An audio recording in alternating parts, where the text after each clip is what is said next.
Tonight, we invite you to close your eyes, to settle into your surroundings, and to let the noise of the present day recede, like the tide pulling away from a silent shore.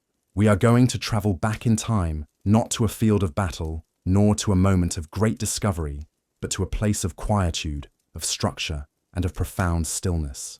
Our destination is the Edo period of Japan, a long era of peace that lasted for over 250 years, from the early 1600s to the mid-1800s. If you enjoy these journeys into the past, I'd really appreciate a quick like, or even a subscribe. It helps our small community of quiet history lovers grow more than you know. I'm always curious where you all are listening from, so feel free to drop a comment with your location and what time it is there. It's fascinating to see our global community connecting through these stories. Now, dim the lights, maybe turn on a fan for that soft background hum, and let's ease into tonight's journey together. The world begins not with light, but with sound. A sound so distant and resonant that it seems to exist more in the bones than in the ears. It is the deep, resonant clang of a temple bell, struck somewhere in the sleeping city of Edo below the castle walls. It is a sound that marks the end of the deepest part of the night, the hour of the tiger giving way to the hour of the rabbit. For most, this sound is a subconscious reassurance that the world is still turning, a signal to sink deeper into the warmth of their bedding. But for you, and for the dozens of other women in the inner chambers, it is a gentle, inexorable summons. The air in the sleeping chamber is cool and still, carrying the faint, clean scent of the tatami mats that line the floor. You are lying on a futon, a simple but comfortable mattress laid directly on the mats, covered with thick, soft quilts. A soft, grey light, the first hint of a dawn still an hour away, filters through the shoji screens that form the walls of the room. These paper screens, a delicate lattice of wood and translucent washi paper, turn the outside world into a series of soft, indistinct shadows. For a moment, there is only this: the cool air on your face, the weight of the quilts, and the fading vibration of the distant bell. There is no jarring alarm, no sudden call to action. The process of waking is as ritualized and unhurried as everything else in this world. You do not move immediately. To do so would be unrefined. Instead, you listen. You can hear the soft, rhythmic breathing of the other women sharing the large chamber. They are all of similar rank, other young concubines, each lying in her own prescribed space. The silence is a living thing, punctuated only by these gentle, sleeping sounds. Then, a new sound joins the quiet symphony. It is the soft rustle of fabric, followed by the faintest whisper of bare feet on the tatami. It is one of the junior servants, a girl barely in her teens, already awake and beginning her duties. Her movements are practiced, efficient, and above all, quiet. She does not speak. No one speaks. The morning begins in a shared, understood silence. Now it is time. You slowly push back the heavy quilts, the movement fluid and controlled. The cool air envelops you. You fold your sleeping kimono, a simple cotton garment, with precise, deliberate motions. Then, you turn your attention to the futon itself. It must be folded into thirds with practiced economy, the lines crisp, the form compact. You place it, along with the folded quilts and the hard, block-like pillow, inside a deep wooden closet, its sliding door closing with a soft, satisfying thud.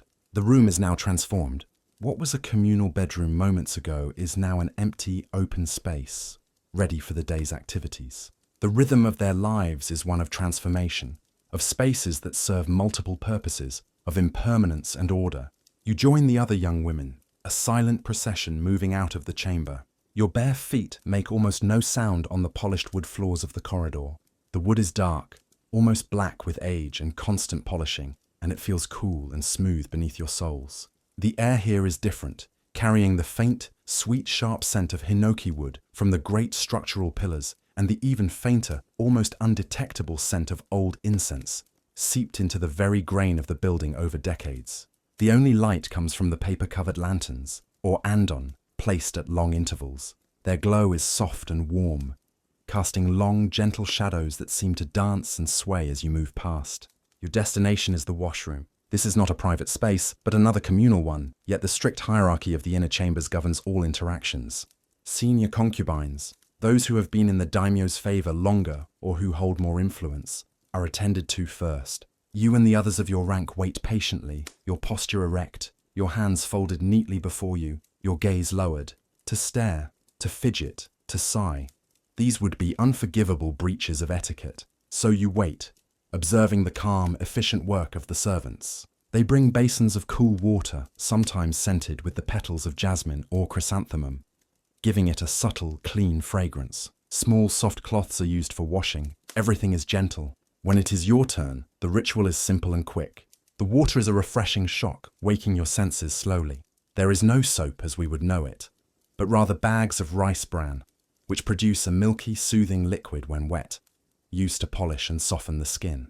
The feeling is one of gentle cleansing, of preparing a canvas. Once finished, you move to another area where a simple morning meal is taken. It is not a grand affair. A small bowl of rice porridge, or okayu, perhaps with a few pickled vegetables. It is meant to be nourishing but light. You eat slowly, using chopsticks with a grace that has been drilled into you. Each movement, lifting the bowl, bringing the food to your lips, setting the bowl down again, is prescribed. The clinking of porcelain is muted, the sounds of eating almost non-existent. This meal is less about sustenance and more about reaffirming the order and discipline that define your existence. The next phase of the morning is the most elaborate, preparing your appearance for the day. This is a process that can take hours and involves multiple attendants. You are now a living doll, a work of art to be assembled. You sit on a cushion in another designated chamber, a space filled with the tools of beauty. Combs of carved wood and tortoise shell, pots of white face powder, rouge and black ink for the teeth, a practice known as ohaguro that was considered beautiful at the time. First is the hair. Your long black hair is your pride, and its styling is a complex art form. Attendants, whose sole job is to dress the hair of the women of the uku, begin their work. They use camellia oil to make the hair shine and to help it hold its shape. With combs and nimble fingers, they pull, shape, and pin the hair into an elaborate coiffure, a style that declares your status. The process is long, and you must sit perfectly still, a pillar of patience as they work around you. The pulling and tightening on your scalp is a constant dull pressure, another sensation to be endured with quiet grace. Next is the application of makeup. A thick white paste made from rice powder is applied to your face, neck, and chest, creating an idealized mask-like visage. It feels cool and heavy on your skin. Red, from safflower petals, is used to paint a small, perfect mouth and to highlight the corners of your eyes. Your own eyebrows are shaved, and a soft, smudged pair are painted higher on your forehead, creating a look of serene, slightly melancholic beauty. Finally, the dressing. This is the most intricate ritual of all. The kimono you will wear is a masterpiece of silk, perhaps a gift from the daimyo himself. It might be dyed in soft, muted colors, decorated with embroidered scenes of nature, weeping willows, flowing water, or seasonal flowers. You stand with your arms outstretched as two dressers, moving in a silent, choreographed dance, wrap you in layer after layer of undergarments and robes. The rustle of the silk is a constant soft whisper in the quiet room. Each layer is pulled tight and secured with sashes, or himo. The final, most beautiful robe is draped over you, and then the wide sash, the obi, is tied at your back in a complex, decorative knot. The complete ensemble is heavy and restrictive. It dictates how you move, how you sit, how you walk. It is both a symbol of your privileged position and a physical manifestation of your confinement. Now, fully assembled, you are ready for the day. But the day itself has not truly begun. You might be guided to a quiet waiting room, where you will spend hours with other concubines. Or, if you are fortunate, you might be allowed a moment of peace. Imagine yourself stepping out onto a narrow wooden veranda, the ngawa that borders a secluded courtyard garden. The sun is higher now, but its light is filtered through the leaves of a magnificent maple tree. The garden is a perfect miniature landscape. Raked white gravel represents the sea, and large, moss-covered stones represent mountains. A stone lantern, intricately carved, stands silently to one side. In a small, clear pond, vibrant orange and white koi swim in slow, lazy circles, their movements the only flash of bright, unpredictable life in this highly controlled world. You watch them glide beneath the surface, their scales catching the dappled sunlight. You listen to the hum of a lone bee investigating a flowering azalea bush. You feel the gentle breeze, carrying the scent of damp earth and green leaves. There is no grand purpose to this moment. There are no orders to follow, no one to please. It is a small, stolen piece of tranquility. Here, in the morning silence, surrounded by a beauty that is as carefully constructed as you are, you can simply exist. You breathe in the quiet air of the garden, a silent counterpoint to the rustling silk that encases you. This is the beginning of your day, A day that will be measured not in events, but in long, quiet hours of waiting. The quiet moment on the veranda, watching the slow, deliberate dance of the koi, cannot last. It is an unscripted pause in a life that is otherwise meticulously scheduled. The peace is eventually broken, not by a loud noise, but by a presence. A young servant girl appears at the far end of the polished wooden walkway. She does not call out. She simply kneels, her head bowed low, and waits. Her stillness is its own form of communication. It is a summons. The time for quiet reflection is over. The time for prescribed duty has begun. You rise, your movements constrained and graceful within the heavy silk kimono. As you walk back into the labyrinth of corridors, you leave the scent of damp earth and the sight of the sunlit garden behind. You are once again enveloped by the cool, incense-scented air of the inner chambers, a world unto itself. Your destination is not the grand audience hall, nor the private apartments of the daimyo. Your duties for now are of a different nature. They are duties of refinement, of self-cultivation. For a concubine is not merely an object of potential affection. She must be a vessel of culture, an embodiment of the high arts, a companion whose value lies as much in her grace and knowledge as in her beauty. Her role is often political, a living symbol of the daimyo's taste and power, and so she must be polished like a rare gem. You are led to a spacious tatami room, designated for the arts. The air here smells of ink and aged paper. Along one wall, several other young women of your rank are already kneeling, each before a small, lacquered writing desk. The silence in the room is not the sleepy silence of the pre-dawn dormitory, nor the peaceful silence of the garden. It is a silence of deep concentration. This is the chamber for shodo, the art of calligraphy. An elderly instructor, a woman who has spent a lifetime within the inner chambers and whose face is a serene mask of wrinkles, presides over the lesson. She moves with a slow, deliberate grace, her eyes missing nothing. She does not teach with loud words, but with subtle gestures, a slight adjustment of a wrist, a quiet demonstration of form. Your own writing set, the Suzuribako, is a work of art in itself, a black lacquer box inlaid with mother-of-pearl, depicting a single delicate crane. You open it with reverence. Inside are the four treasures of the study. First, the brush, or feud, its handle of smooth bamboo, its bristles of fine weasel hair tapering to a perfect point. Second, the inkstone, the Suzuri, a heavy, dark slate, carved with a shallow well for water and a flat surface for grinding. Third, the inkstick, the sumi, made of hardened pine soot and animal glue, compressed into a small, fragrant block. And finally, the paper, the washi, a stack of delicate, fibrous sheets that absorb the ink in a unique, almost living way. The lesson begins not with writing, but with preparation. You take a small bronze water dropper, the suiteki, and let a few precious drops of clean water fall into the well of the inkstone. Then you pick up the ink stick. The process of grinding the ink is a meditation in itself. You hold the stick vertically and begin to move it in slow, patient circles on the flat surface of the stone. The sound is a soft, rhythmic scraping, a gentle friction of solid against stone. As you grind, the water and the soot combine, and the air fills with the unique, earthy, almost sweet scent of fresh ink. This scent is the very perfume of scholarship and art. You do not rush. The quality of the ink, its thickness, its luster, its deep, resonant blackness, depends entirely on this patient, circular motion. Your mind empties of everything but the rhythm of your hand and the sound of the grinding. As you perform this slow ritual, you can observe the passage of time in the room. The sun, which was low in the sky, now climbs higher. A beam of light entering through a high window creates a bright rectangle on the far shoji screen. As the minutes turn into an hour, you can see that patch of light creep slowly, almost imperceptibly, across the paper screen, then onto the tatami floor. Dappled sunlight, filtered through the leaves of a courtyard tree just outside, dances and shifts on the polished floorboards of the corridor, visible beyond the open screen. The entire world seems to slow down to match the pace of your grinding ink. Finally, the ink is ready. It is a pool of deep liquid night in your inkstone. The instructor has laid out a model for today's practice.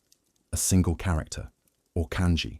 Perhaps it is the character for tranquility, or autumn, or destiny. Your task is to replicate it, not just its shape, but its spirit. You take up the brush, charging it with the fresh ink. You hold it perfectly upright, your wrist relaxed, your arm unsupported by the desk.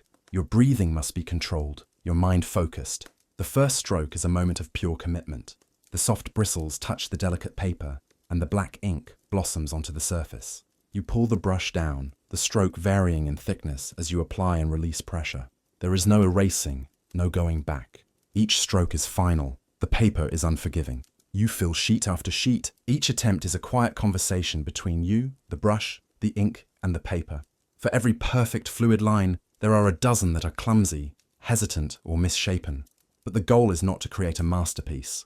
The goal is the practice itself, the repetition, the focus, the pursuit of an elusive perfection. This is what hones the mind, what cultivates the inner stillness required of you. The rustle of discarded paper is the only sign of failure, and even that sound is soft and without judgment. After what seems like an eternity spent in the world of black and white, the calligraphy lesson ends. The brushes are cleaned with meticulous care, the inkstones wiped dry. You bow to the instructor and leave the room in the same silence you entered. The next lesson might be music. You are guided to another chamber, this one more open, with its screens pushed back to look upon another small, enclosed garden. Here, several koto, long Japanese zithers, are laid out on the floor. The instrument is beautiful, its body carved from a single piece of Paulownia wood, over 6 feet long. 13 silk strings are stretched taut across it, each held up by a movable bridge, or G. You kneel before the koto, your posture as formal and precise as it was for calligraphy. You wear small picks, or sumi, on the fingers of your right hand. The music you practice is not a lively tune for performance, but a slow, meditative piece. You begin by tuning the strings, a process of minutely shifting the ivory bridges. The sound of a single string being plucked, adjusted, and plucked again fills the air. A resonant, twanging note that hangs in the quiet space. Then you begin to play. Your left hand presses down on the strings to the left of the bridges, changing their pitch, while your right hand plucks out the melody. The music is spare, with long pauses between the notes. Each note is meant to be savoured, its vibration allowed to decay naturally into silence before the next is played. The gentle, watery sound of the koto mingles with the chirping of a cricket in the garden outside. This is not about entertaining an audience. It is about learning to control sound, to create beauty from structure, to understand that the silence between the notes is as important as the notes themselves. It is another form of meditation, another exercise in the quiet discipline that governs your world. These lessons, calligraphy, music, perhaps poetry recitation, or the intricate rules of the tea ceremony, fill the morning and stretch into the afternoon. They are the work of your day, but intermingled with this work, and often following it, is the most significant and challenging duty of all, the act of waiting. After the lessons are concluded, you are escorted to one of the many waiting chambers of the uku. These rooms are beautiful, with flawless tatami mats, painted screens depicting idealized landscapes, and perhaps a single, perfect flower arrangement, an ikebana, in the alcove. But they are empty of activity. Here you and several other concubines simply sit and wait. You kneel in the formal Caesar position, your back straight, your hands resting on your thighs. The summons from the daimyo could come at any time, or it may not come at all. It may not come for a day or a week or a month. And so you wait. The hours stretch into an eternity. The dappled sunlight that you watched move across the floor this morning has now shifted to the other side of the palace. The light in the room softens as the afternoon begins its slow descent towards evening. In this profound stillness, another subtler world comes into focus. The politics of the inner court. It is a world of invisible rules, of unspoken alliances, and of silent rivalries. There is no shouting, no open conflict. That would be a catastrophic loss of face. Instead, power is expressed in the smallest of gestures. You observe a senior concubine, a woman who has the daimyo's favor, subtly shift her cushion a few inches closer to the most honorable position in the room. You see the way a servant presents a tray of sweets, offering it first to one woman, and only then to another. A minute but meaningful indicator of the current hierarchy. The gossip of the court is not spoken in loud voices. It is a hushed whisper behind a silk fan, a shared meaningful glance between two women as a third walks by. You learn to read these currents, to understand the subtle shifts in fortune. An alliance might be formed by the quiet sharing of a rare piece of fruit. A rivalry might be expressed by one woman accidentally blocking another's view of the garden. It is a silent, complex game of chess, and every woman in the room is a player, whether she wishes to be or not. You learn that survival here depends not on bold action, but on careful observation and absolute discretion. From your position in the waiting room, you might catch a glimpse of a different life. Through a screen, You see a flash of brightly colored silk in a far-off corridor. You hear the faint, distant sound of children's laughter. It is the daimyo's official children, his heir and his daughters, being led by their nurses and tutors through a part of the palace you are not permitted to enter. You see them for only a moment. 2 or 3 small figures, playing a game with a colourful ball in a private garden. You watch them from this immense distance, separated by architecture and by rigid protocol. They are a reminder of the ultimate purpose you are here to serve. The hope of every concubine is to bear a son, to secure her position and the future of her family. This silent, constant pressure underlies every waking moment. And so, the sight of the daimyo's children is a complex and poignant thing. It is a vision of a connection you may one day have, and a painful reminder of the intimacy you currently lack. You wonder about them, their lives, their thoughts. You may be living under the same vast roof, but you are worlds apart. And you know, as you watch them disappear from view, that you may live out your entire life here, and never once bear a child of your own, remaining a beautiful, cultivated, and ultimately unfulfilled promise. The sun sinks lower still. The light in the room turns from gold to a soft, dusky orange. The lanterns in the hallways will soon be lit. The long hours of waiting have produced nothing. No summons has come. The day, filled with the scent of ink and the sound of the koto and the immense weight of silence, has been spent. It has been a day like many others, a perfect replica of yesterday, a likely blueprint for tomorrow. The tension of waiting slowly dissolves, replaced by a quiet, familiar resignation. The rhythm of your life is not one of events, but of this endless, patient, and watchful stillness, as you wait for the evening ceremony and the slow fading of the lanterns. The afternoon does not end, it melts. The sharp golden light that delineated every leaf and every grain of wood begins to soften, its edges blurring. The air itself seems to grow thicker, heavier, as the day's warmth begins its slow retreat into the cooling earth. The waiting is over, no summons came. A quiet, collective exhalation seems to pass through the chambers, a silent acknowledgement that one kind of tension has been replaced by another. The steady, predictable rhythm of the evening rituals. Your next destination is a place set apart from the main living quarters. To reach it, you must step out of the polished corridors and onto the Ngawa once more. Servants have already placed sandals for you, simple zori, and as you slip your feet into them, you are led down a short flight of stone steps into one of the inner gardens. The path is made of carefully selected, uneven stones, designed to make you slow down, to watch your step, to be present in the journey itself. The air outside is immediately different, alive with the scent of pine needles and the subtle fragrance of damp moss that clings to the base of stone lanterns. Your destination is a small, separate building, nestled amongst manicured pines and bamboo groves, the tea house, or chashitsu. It is a rustic, humble structure by design, with walls of simple clay and a low, thatched roof. It is intended to feel like a mountain hermitage, a place to escape the gilded formality of the palace and to connect with something more fundamental, more pure. The entrance is a small, low doorway called a nijiraguchi. To enter, you must crouch down, humbling yourself, symbolically leaving your rank and worldly concerns outside.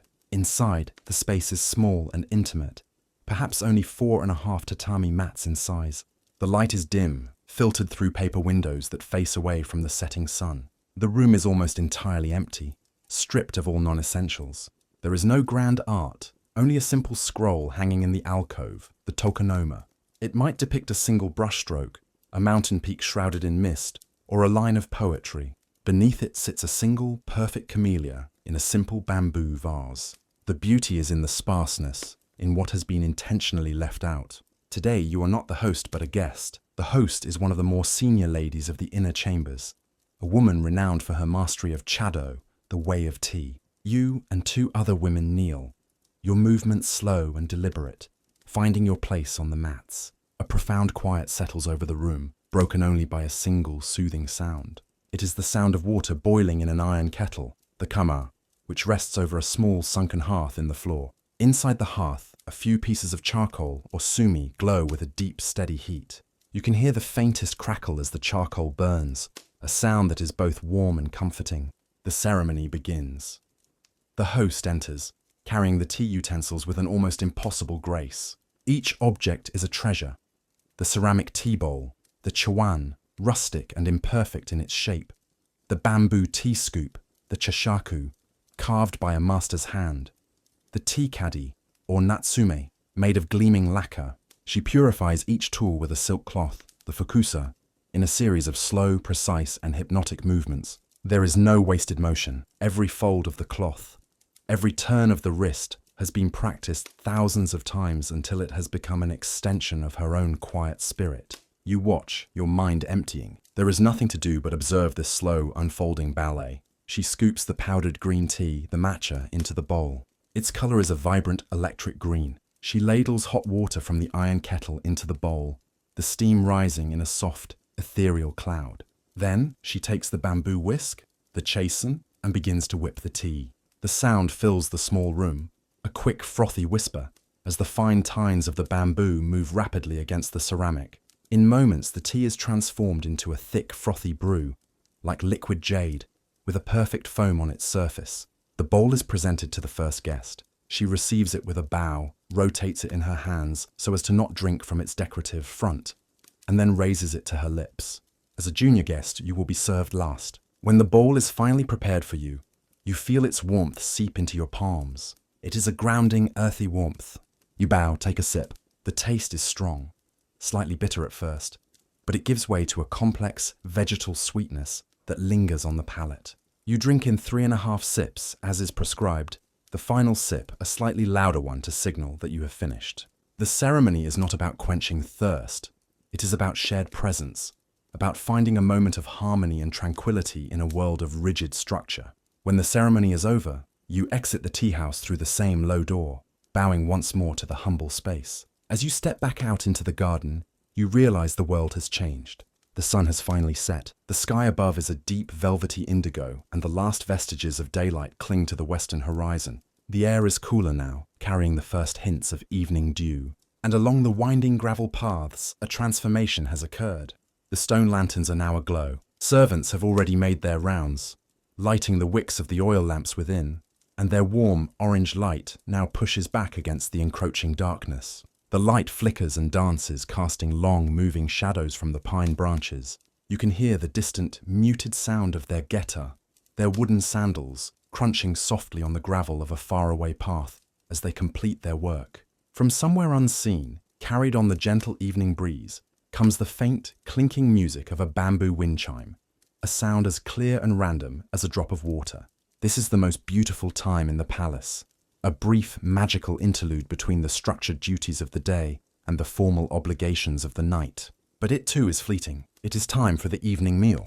You are not summoned to the daimyo's personal dining chamber. That is a space reserved for his family and his most trusted advisors. Instead, you are led to a large hall where the women of the inner chambers take their meals. But tonight is different. The daimyo is hosting a formal dinner for a few of his key retainers, and you, along with a handful of other carefully chosen concubines, have been selected to attend. Your role is purely decorative. You are there to be part of the scenery, to add to the atmosphere of power and refinement. You enter the hall and are guided to a position at the edge of the main gathering. You kneel on a silk cushion, arranging the layers of your kimono around you perfectly. You will not eat here. You will not speak. You will simply observe. The room is brightly lit by dozens of candles in ornate stands, their light reflecting off the gold leaf of the painted screens that line the walls. The daimyo sits on a raised platform at the head of the room, and his guests are arranged before him at low lacquered tables. The meal is a display of wealth and taste. A procession of servants, moving with silent efficiency, brings course after course. Each dish is a miniature work of art. A clear soup with a single, perfectly carved vegetable floating in it. Slices of raw fish, arranged to look like a blooming flower. Grilled fish, glistening and perfect. Everything is served in exquisite porcelain and lacquerware. Bowls and plates that are themselves priceless treasures. The air is thick with the savory smells of dashi broth, grilled meats, and sweet rice wine. You sit perfectly still for hours. The formal posture becomes a dull ache in your legs and back, but you betray no discomfort. You watch the men eat and drink, their voices a low murmur. You listen to the formal, stilted conversation, which is more about reinforcing status than exchanging information. You are a silent witness, a beautiful statue. Your presence is essential, yet you are invisible. It is a profound lesson in the nature of your existence here. To be seen, but not heard. To be present, but not to participate. Finally, the long dinner concludes. The guests depart, the daimyo retires, and you are released. The tension you have held in your body for hours begins to recede. You are escorted back through the now quiet, lantern-lit corridors. The sounds of the palace are muted now. The bustling activity of the day has given way to the soft rustle of servants, clearing away the remnants of the evening. You return to your own designated quarters. An attendant is waiting for you. It is here, in the relative privacy of this space, that a different kind of waiting game concludes. A senior lady-in-waiting, the head of the inner chambers, might appear at your screen. Her face would be impassive, her voice a low monotone. She would simply state, "The Lord summons you." A jolt, a silent flash of adrenaline cuts through the weariness. This is the moment around which your entire existence revolves. The long days of lessons, the hours of waiting, the silent observation. It all leads to this. There is no flurry of activity. Everything is calm, controlled. Your attendants would not rush. They would begin the slow process of preparing you. Your makeup, which has been on for over 12 hours, would be meticulously retouched. Your hair, with its intricate pins and ornaments, checked for any stray strands. A new outer robe, an uchikake of stunning embroidery, might be draped over your kimono. You are being prepared not just for a meeting, but for a presentation. Then comes the walk. You are escorted by the senior lady-in-waiting through a different part of the palace, one you rarely see. The corridors here are even quieter, the lanterns spaced further apart. Your footsteps make no sound on the wooden floors. The only sound is the whisper of your silk robes dragging softly behind you. You pass silent guards, standing like statues in the shadows, who bow their heads as you pass. The air grows heavier, thick with the scent of a rare, expensive incense, aloes wood, a scent you associate only with the daimyo's presence. You arrive at a set of sliding screens, more ornate than the others. Your escort slides one open, kneels, and announces your arrival in a formulaic whisper. She gestures for you to enter, then slides the screen shut behind you, leaving you alone. You are in an antechamber. You kneel and wait. The silence is absolute. After a moment that feels like an eternity, the screens to the inner chamber slide open. The room is dark, lit by a single oil lamp on a tall stand, its flame flickering gently, casting deep shadows. The daimyo is there, perhaps sitting by a window looking out at the moonlit garden. He has changed from his formal court attire into a simple dark silk robe. This moment of intimacy is not one of passionate reunion. It is held in silence and secrecy, governed by the same profound sense of ritual that defines everything else. It is a duty, an honor, a confirmation of your purpose. It is a brief, quiet intersection of two lives that are otherwise worlds apart. It is an exchange of unspoken intentions, a moment of profound vulnerability within a fortress of power. It is an experience that reaffirms your status, yet also underscores the immense, unbridgeable distance between you and the man who controls your destiny. Later, much later, you walk the same corridors back to your room. The palace is now truly asleep. The lanterns are burning low. The only sound is the chorus of frogs and crickets from the gardens, a sound that has existed for centuries, indifferent to the silent dramas played out within these walls. You arrive back in your quarters, feeling a deep, bone-weary exhaustion that is both physical and emotional. Your attendants are waiting, ready for the final ritual of the day. They kneel before you and begin the slow, careful process of unwrapping the ornate layers you have worn for so long. The heavy, brocaded outer robe is lifted from your shoulders. The wide obi with its complex knot is untied, and the sensation is one of instant relief, like a held breath being released. Layer after layer of silk is unwound and folded away. The many sashes and cords are untied. Finally, you are left in a single, thin underrobe, and you feel impossibly light, as if you could float. The heavy ornaments are removed from your hair, and the pins are carefully withdrawn, releasing the tight pull on your scalp. An attendant gently begins to comb out the elaborate style. Another brings a basin of warm water and a soft cloth, and begins the patient work of removing the thick white makeup from your face, revealing your own skin beneath. This is the final transformation of the day, from a living work of art back into a person. As the last of the artifice is wiped away, you are left with only the quiet reality of the approaching night. The last attendant has bowed and slid the screen door shut, her footsteps a fading whisper on the wooden corridor. Now, for the first time since the distant temple bell disturbed the pre-dawn quiet, you are truly alone. The silence that descends is different from the silences that punctuated your day. It is not the respectful silence of a lesson, nor the tense, watchful silence of the waiting room. It is a deep, profound solitude, a stillness that belongs only to you. Your room is simple, By the standards of the world you left behind, it is a space of unimaginable luxury. But within the context of the palace, it is modest. A few flawless tatami mats, walls of clean taut paper, a deep closet for your futon and belongings. The only light comes from a single andon lamp in the corner. Its paper shade softens the glow of the rapeseed oil flame, casting a warm, gentle, and flickering light. The light makes the shadows in the room seem alive. They lengthen and retract, dancing a slow, silent waltz with the unsteady flame. You do not prepare for sleep immediately. Instead, you kneel near the outer shoji screen, the one that looks out towards the unseen garden. The night has fully claimed the world. Through the delicate lattice and the translucent paper, you cannot see the details of the garden, only abstract shapes and deep shadows. But you can see the moon. It is nearly full tonight, and its light is so bright that it bleeds through the paper screen, painting a soft, luminous rectangle on the tatami mats at your feet. It is a filtered light, a dream of moonlight, its brilliance softened and domesticated by the paper wall. You can just make out the silhouette of a maple branch, its leaves a dark, intricate lace against the pale glow. You rest your hand on the wooden frame of the screen. It is cool to the touch. You close your eyes for a moment and just listen. The interior of the palace is almost completely silent now. The great machine of the household is finally at rest, but the world outside the walls is alive with sound. A soft chorus of frogs from a distant pond, their calls a steady, guttural thrumming. The sharp, clear chirping of crickets, a sound so constant, it becomes a form of silence itself. This is the true music of the night, a timeless lullaby that has soothed generations to sleep in this land. It is the sound of a world indifferent to your gilded cage, a world that continues its own ancient rhythms. A familiar impulse arises, a need to give form to the immense unspoken feelings that collect during the long, structured day. You move quietly to a small chest in the corner of the room, its lacquer dark in the flickering lamplight. From a hidden compartment, you retrieve a small piece of fine, thick paper, no bigger than your hand. You take out your personal writing set, much simpler than the one used in your lessons, and you grind a tiny amount of ink, the scraping sound barely audible even to you. This is a secret ritual. This is not for an instructor, nor for the eyes of the daimyo. This is for you alone. With a small, delicate brush, you paint a few characters onto the paper.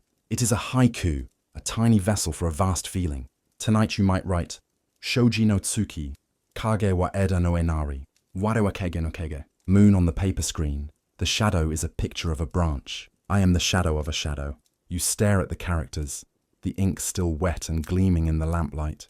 The poem is a simple observation, but it holds the weight of your entire existence here. You are a reflection of an ideal, a beautiful image projected onto the screen of the court. Your true self is hidden somewhere behind it, as formless as a shadow of a shadow.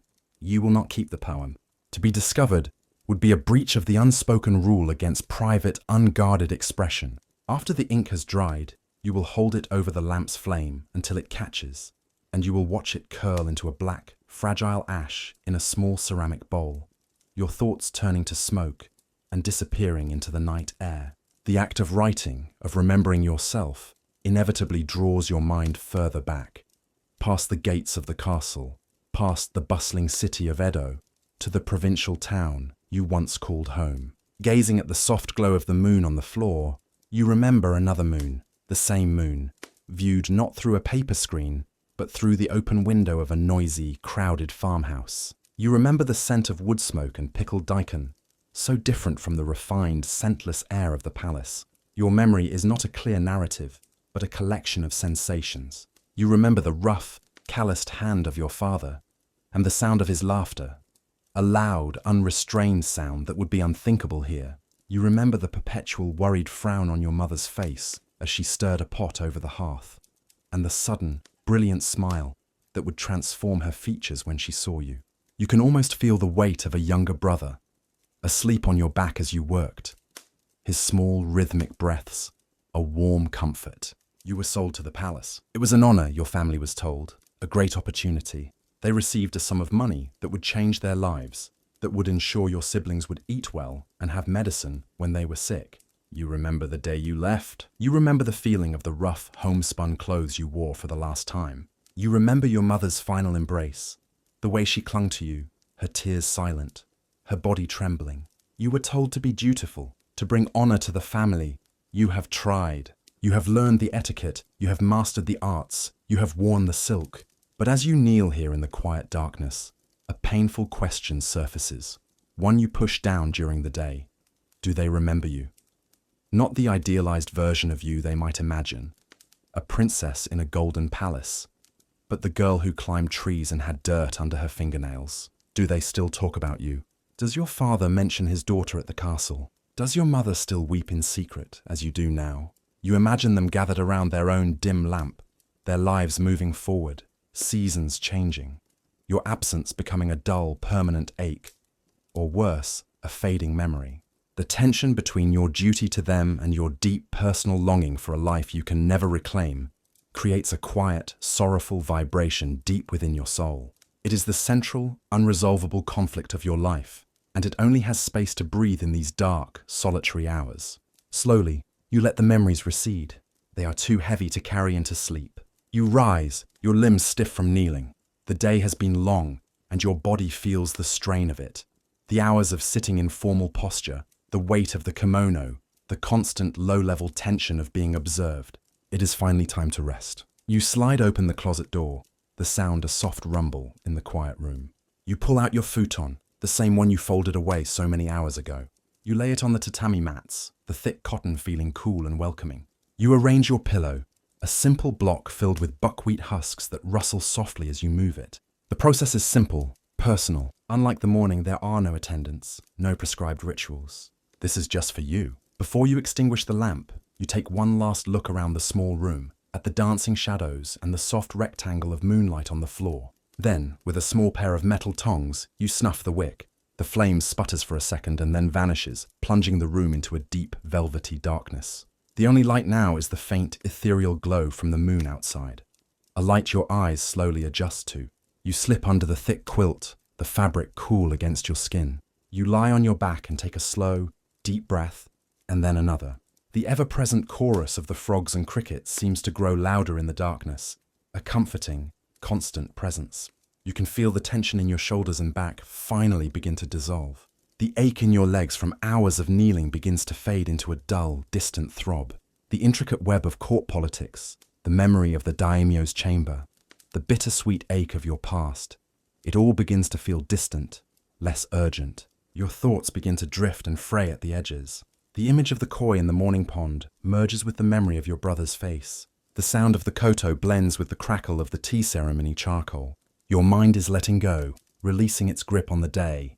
And as you drift on the edge of sleep, your individual consciousness begins to dissolve into something larger.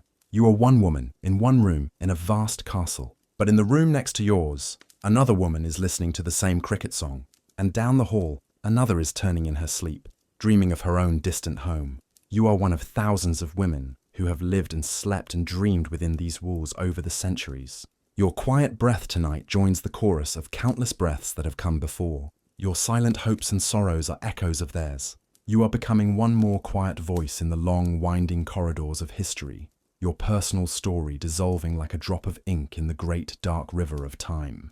The last sound you are aware of is the gentle, rhythmic rise and fall of your own breathing, joining the deep, slow, collective breath of a household, a castle, an entire city, finally settling into the profound peace of the night. While the concubine sleeps on her soft futon, dreaming of moonlight and distant memories, the castle itself is not entirely still. Long before the temple bell sounds the hour of the tiger, in the coldest, darkest part of the night, another life is already in motion.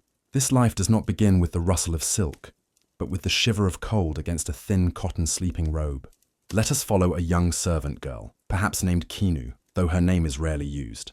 To the ladies she serves, she is often just a shadow, a pair of hands. She sleeps not in a spacious chamber, but in a crowded room deep in the service quarters of the palace, a part of the castle built with practical, unadorned wood, far from the polished hinoki and gilded screens. Here, a dozen other girls of the lowest rank, the genin, sleep side by side on thin, worn pallets. There are no paper screens depicting misty mountains here, only solid wooden walls and the faint, ever-present smell of wood smoke, pickling vegetables and hard work. Kinu is awakened by a sharp rap on the door from a senior maid. There is no gentle summons here. The day begins with a jolt. She dresses quickly in the darkness, her movements practiced and stiff from the cold. Her clothing is a simple, dark blue cotton kimono, patched at the elbows, tied with a plain, narrow sash. It is functional, durable, and designed to be invisible. Her first task is in the kitchens. She pads barefoot down corridors that are not polished to a mirror sheen, but are worn and rough, the wood grooved by the passage of countless hurried feet. The kitchen is a cavernous, smoke-stained room, already alive with activity. It is a world of steam, heat, and focused rhythmic sound. Here, older women, their faces grim with concentration, command a small army of younger girls. Kinu's first job is to work the bellows for the great earthen stoves, the kamado. She pumps the wooden handle, her arm already beginning to ache, feeding air to the coals until they glow with a fierce orange heat. The air is thick with smoke that stings her eyes, but she does not complain. She does not even think to. Next, she is sent to the well. She steps out into the pre-dawn courtyard. The cold, damp ground a shock to her feet. She and another girl work together, hauling up heavy wooden bucket after heavy wooden bucket of icy water. The rope is rough and bites into her hands. They carry the sloshing buckets, their shoulders straining under the weight of the yoke, back to the kitchens to fill the massive water pots for the day's cooking and cleaning. This is a task she will repeat dozens of times before the sun has even risen. As daylight begins to seep into the sky, the true work of cleaning begins. Kinu is assigned to the corridors, the very same polished corridors where the concubine will later walk with such grace. But for Kinu, these corridors are not a stage for beauty. They are a surface to be perfected.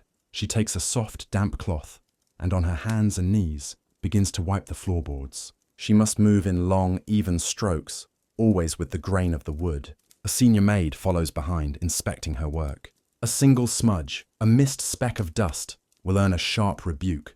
As she works her way down the seemingly endless hallway, she must make herself disappear. If one of the ladies of the court approaches, Kinu flattens herself against the wall, her head bowed to the floor, her eyes fixed on the wood grain until the rustle of silk has faded completely.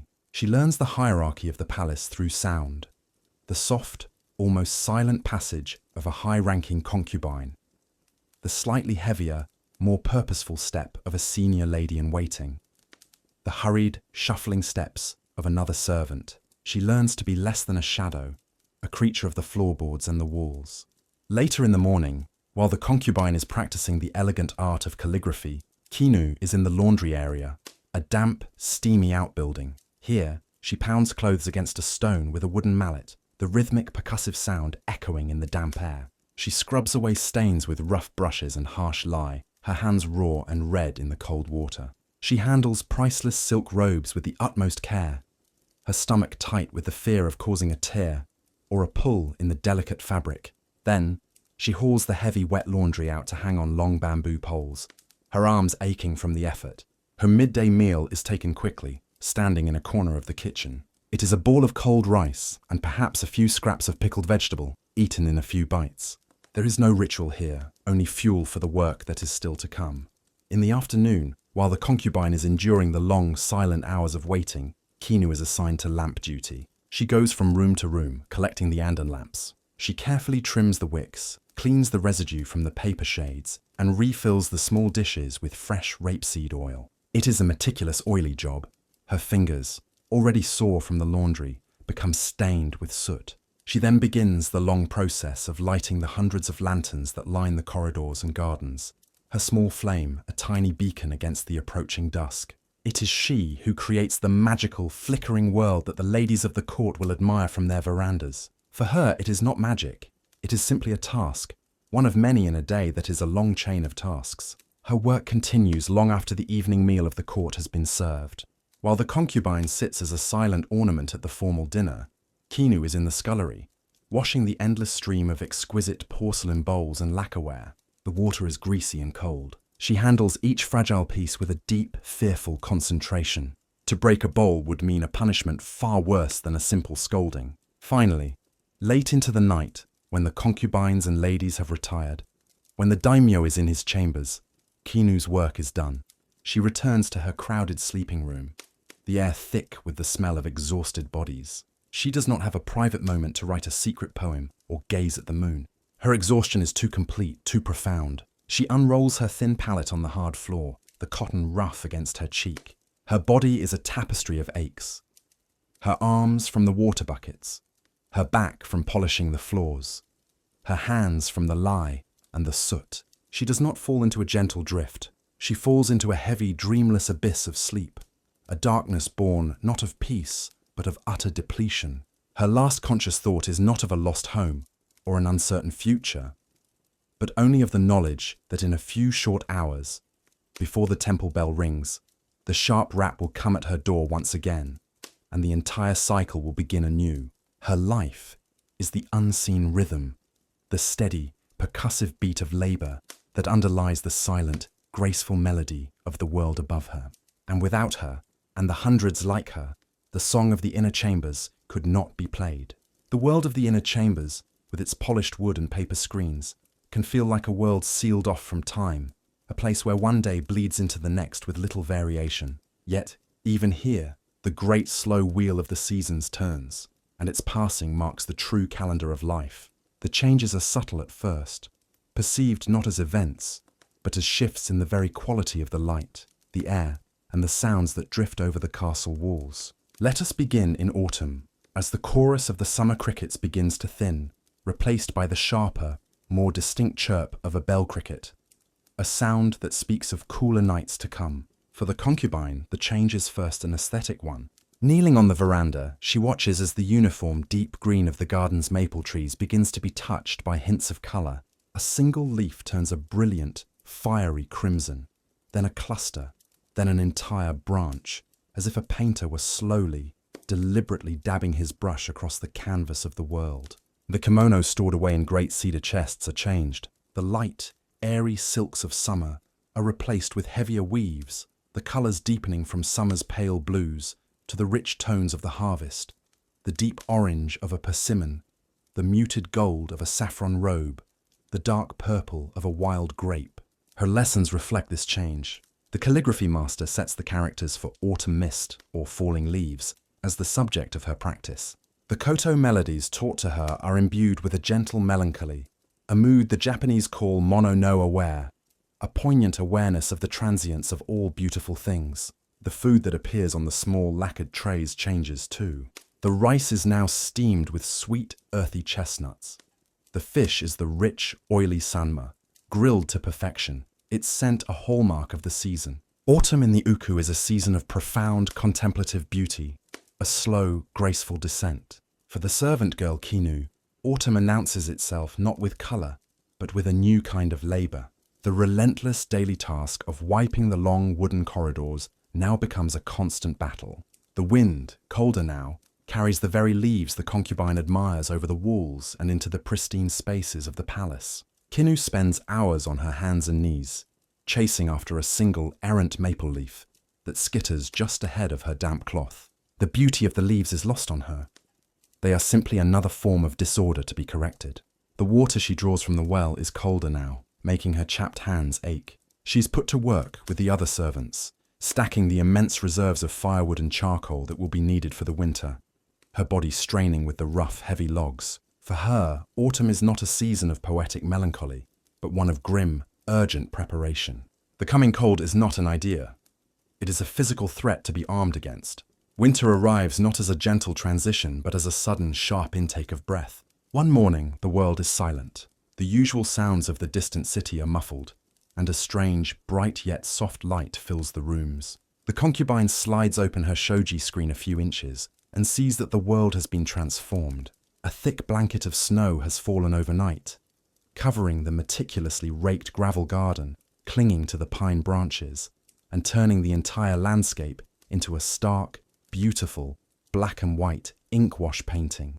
The garden she has looked at every day has become a fresh, untouched sheet of paper. Life now moves almost entirely indoors. The outer screens are kept shut, and life contracts to the warm, glowing core of the rooms.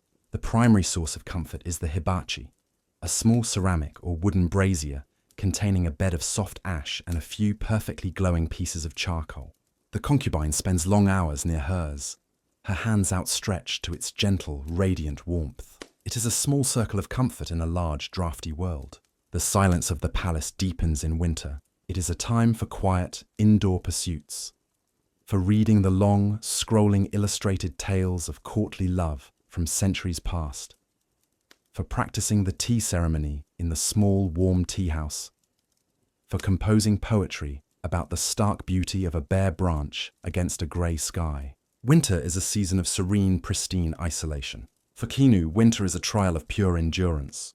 The corridors she must scrub are now bone-chillingly cold, the damp cloth freezing to her fingers. The well she must draw from has a layer of ice on top that must be broken each morning. Her simple cotton robes offer little defense against the drafts that seem to find every crack in the service quarters.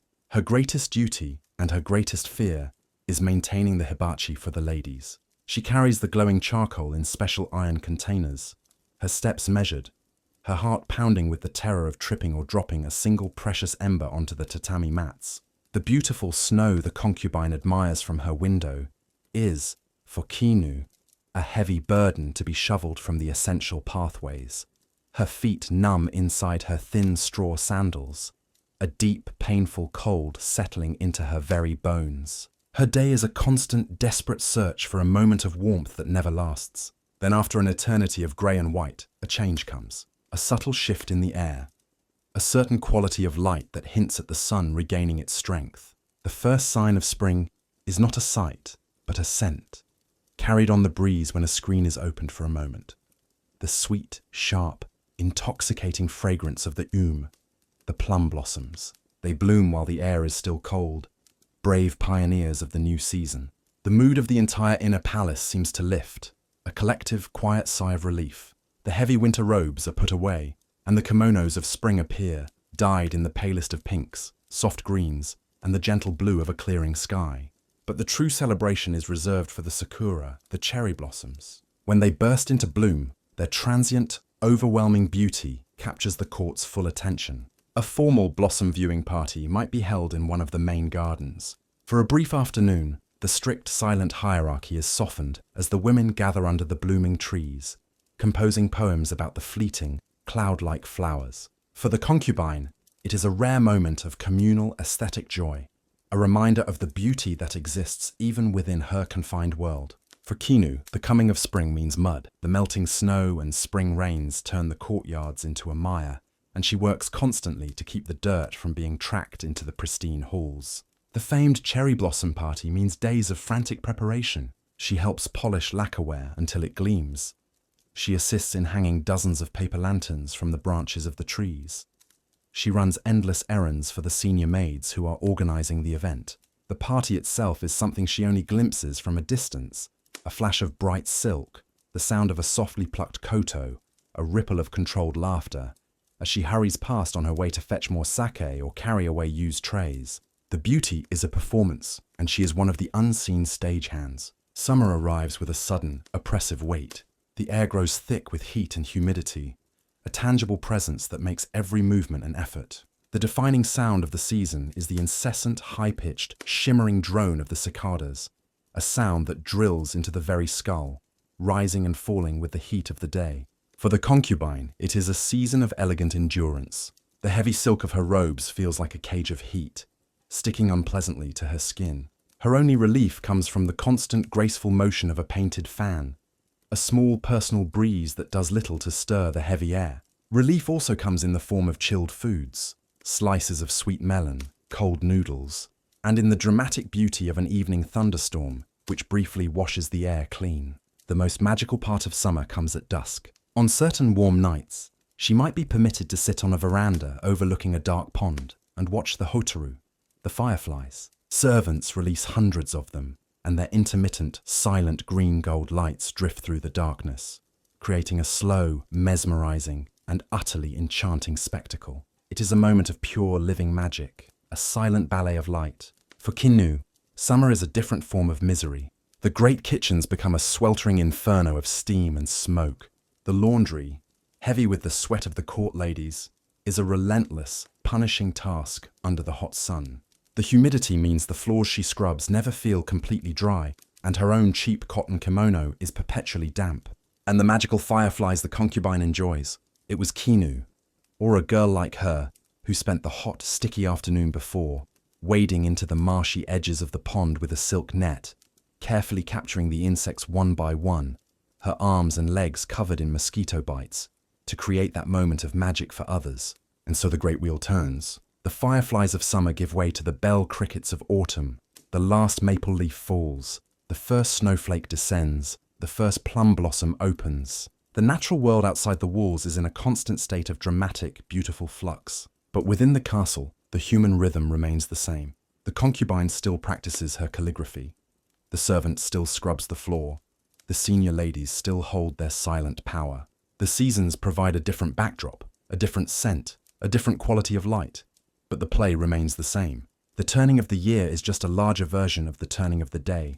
Another steady, calming, and inescapable rhythm in the quiet, unchanging world of the inner chambers. In the world of the inner chambers, a world governed by logic, etiquette, and the absolute power of the daimyo, there existed another parallel world. It was a world woven from threads of belief, fear, and hope.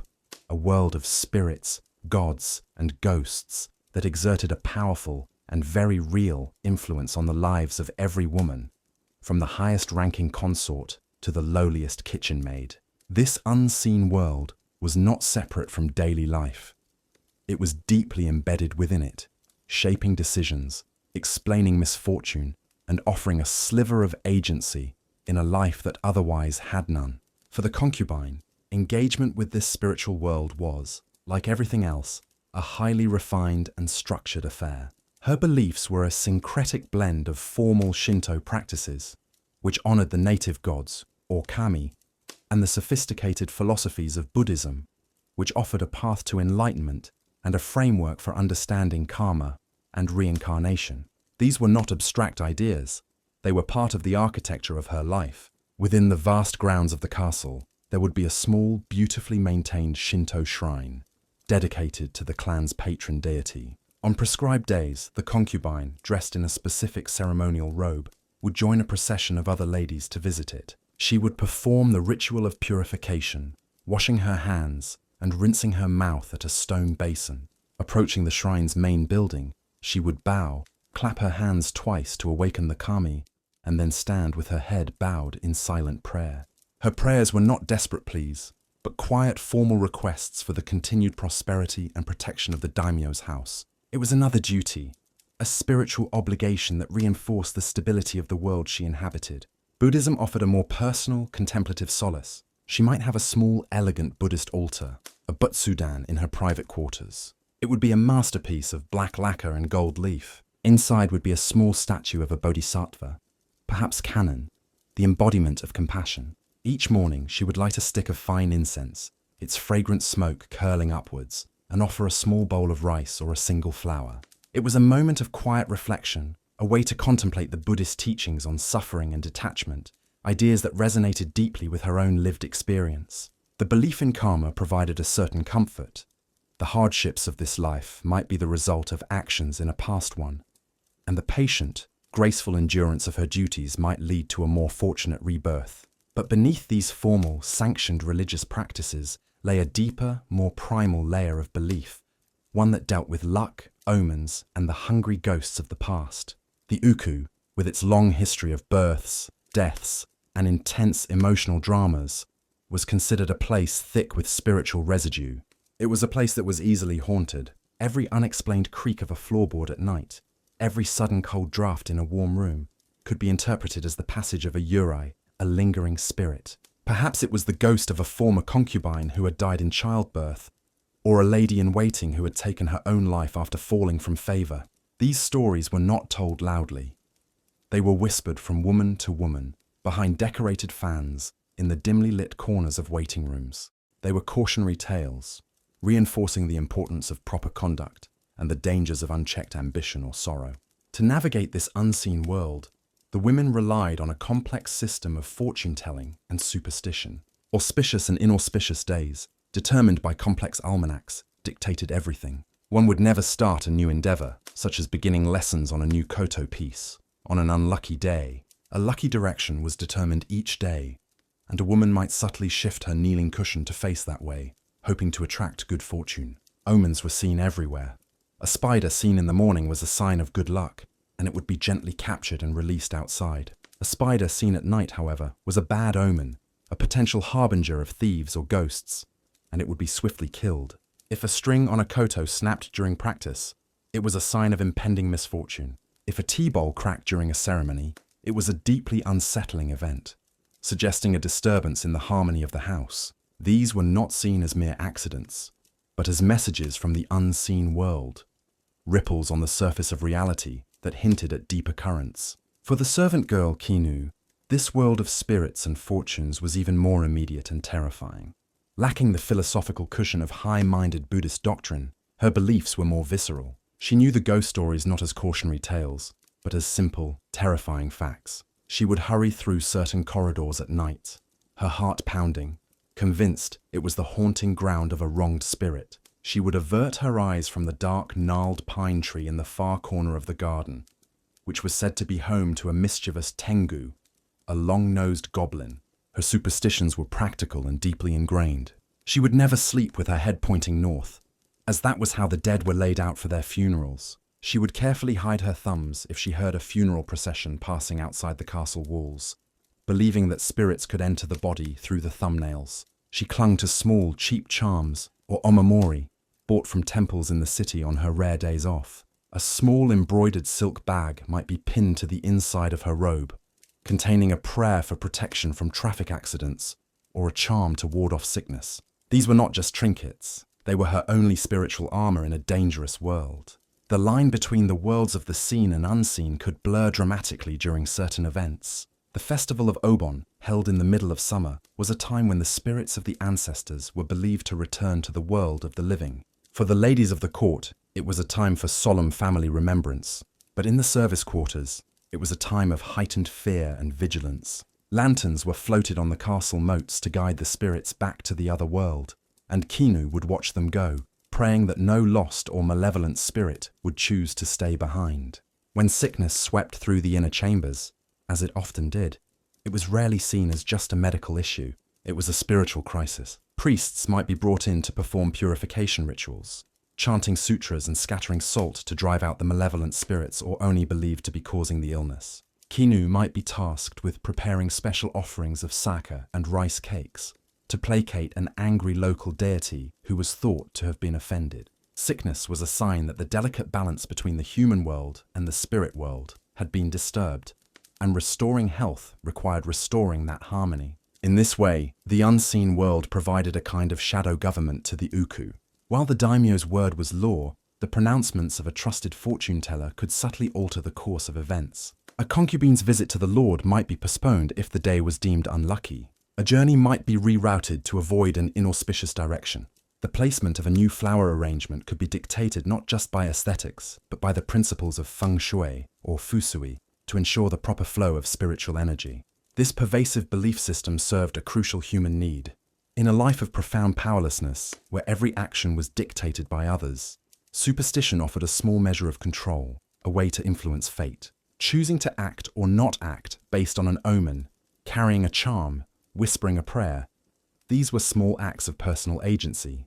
They provided a narrative for random misfortune, transforming a cruel, meaningless event into a lesson about karma or a warning from the gods. It was a way of making sense of a world that was often arbitrary and unjust, and of finding hope and protection in the face of constant uncertainty. For every woman in the inner chambers, the flicker of a lamp flame was not just a source of light.